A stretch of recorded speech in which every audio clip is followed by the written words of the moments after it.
This is Brian, Atlanta Hot Tub Center, and today on Tub Talk 101, we're going to talk about pH, guys, and the effects and what happens when your pH levels are off for extended periods of time, okay? When pH levels are very low, the water can become acidic, okay? I always like to make a Coca-Cola comparison here. Coca-Cola has literally 0 pH, right? And we pour it on batteries, car batteries, and all sorts of stuff, right? We pour it on a car battery to clean the acid off the battery, right? Because the pH levels are so low in Coca-Cola, it's so corrosive, it eats all that stuff off, right? So, same thing in a hot tub, guys. If your pH levels are low for extended periods of time, it can be very corrosive. And if it's corrosive, it will corrode the metals, break down glue joints, and cause all sorts of problems within your hot tub. I have a great example here. This is a heater, okay, that came out of a customer's hot tub that the pH levels were very, very low in for long extended periods of time. This heater didn't last long, right? And you can see as I pull this element out, you can just see how corroded this element is, okay? So you can have similar issues and problems if your pH levels are very high too. So it's very, very important that you maintain your pH levels.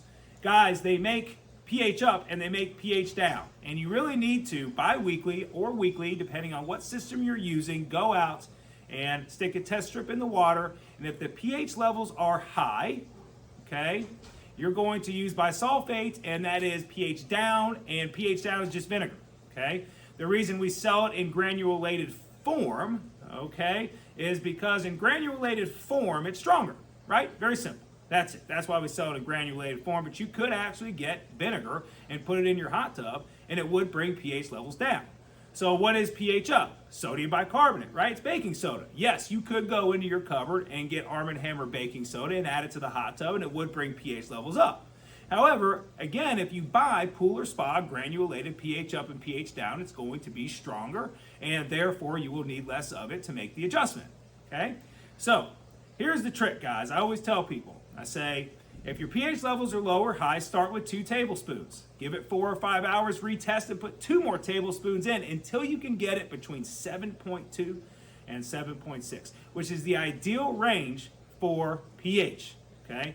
Now, another thing that will affect pH levels, okay, is alkalinity, okay? If your alkalinity is very high or very low, okay, you need to make an adjustment there. All right. Again, if it is very high or very low, you need to make an adjustment there. If it's a little high or a little low, I wouldn't worry too much about it. Not a big deal. But again, if it's very high or very low, you're going to have a lot of trouble keeping your pH in the ideal range. Now, if you are having to continue to make an adjustment all the time to the pH in the water, they make a chemical called pH balance. That's also perfect pH. There's numerous different names for it, but the idea of it is to eliminate pH drift. Will it fully eliminate it? No. Eventually your pH levels will drop off some because as you're getting in and out of the hot tub, you are changing the water chemistry. However, you won't have to adjust it as often. So that's the beautiful thing about it. So if you are somebody watching this video and you are constantly battling your pH levels in your hot tub, you need to make sure your alkalinity is in a reasonable range, and from there you need to go get perfect pH or pH balance or a product that eliminates pH drift. So that way it can help you to keep it in balance, okay? Here in Georgia, you know, we haven't had a ton of problems with it. We have a customer here and there that's got some issues with it, and they'll come in and they'll buy some pH balance. You'll still need the pH up and the pH down on hand, and you know, mainly you're really going to use pH up because chemicals actually drive down pH levels. So, you know, chlorine, bromine, salt, whatever it is you're using to sanitize your water will actually bring pH levels down. Plus the act of getting in and out of it also contributes to the pH levels being down. So you'll need more pH up than you'll need pH down. That's for sure. So anyway, this is Brian, Atlanta Hot Tub Center, and how to maintain and take care of your pH levels in your hot tub and why. Thanks.